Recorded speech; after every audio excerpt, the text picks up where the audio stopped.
Hi everyone, my name is Sandra Vitko and I am a PhD student at the Faculty of Science in Croatia. In this video, I would like to give you a short overview of the phenotyping experiment called PhenoArHeat, which was carried out at the Jülich Plant Phenotyping Center, located in the Forschungszentrum Jülich in Germany, as part of the EPPN 2020 Transnational Access Grant. The purpose of our project was to investigate the physiological response of transgenic Arabidopsis lines with modified ubiquitination and DNA methylation processes to heat stress using high-throughput phenotyping. So, why do we study ubiquitination and DNA methylation? Well, given the current and expected climate change, increased temperature has become one of the most important parameters affecting all living organisms, including plants. In response to rapid temperature changes, plants may adapt, migrate, or extinct.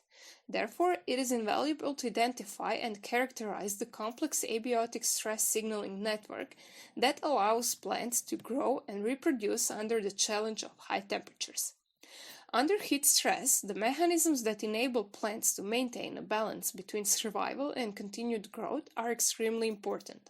One of these mechanisms is the ubiquitin proteasomal system, an important pathway for regulating various transcriptional factors and other signaling proteins. By controlling the abundance of cellular proteins, this system ensures that the proper plant response to stress is initiated when it's needed and only for an appropriate period of time.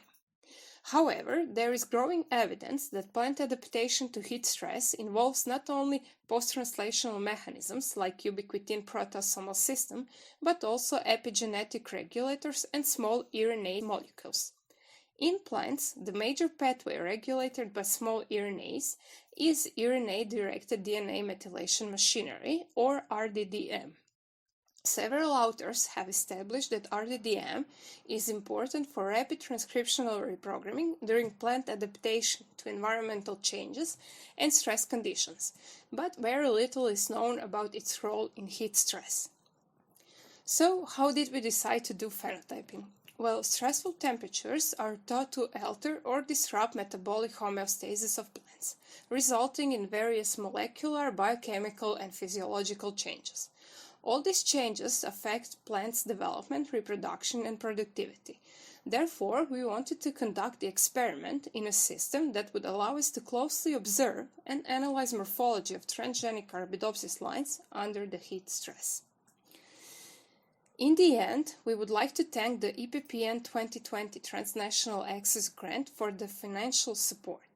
We are also very grateful to the Jülich team for the effort they put into this experiment and for their continuous support and advice.